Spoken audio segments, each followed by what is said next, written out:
علیکم ورحمة الله وبرکاته. محترم ستنه کړی دی سړی مسافر قسطن 4 رکعته کوي په قصر نه کوي 2 رکعته نه کوي.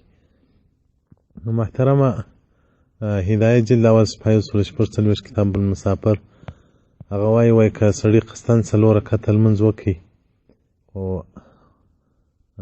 په اوله ناسته باندې کښېنستی تحیات قدر بیا ولاړ شو 2 رکعت وته نو هغه 2 یې نفل ګرځي او دغه 2 یې فرض دي نو دی هغه ګناهګاره دی او دغه رنګه رد المحتار جلد 2 صفحه 128 کتاب المسافر او دغه رنګه فتاوی هندیه جلد اول صفحه 119 الباب الخامس عشر في صلاة المسافر وایي دی دلته ګناهګاره غاړې بندې دي. ولې یو خو یې ځان د سلام وکړي تاخیر د سلام هغه یې وکړي او بل یې نفل په فرضو باندې ګډ کړله نو غاړې بندې دي لمونځ یې دې صحیح. والسلام علیکم ورحمة الله وبرکاته.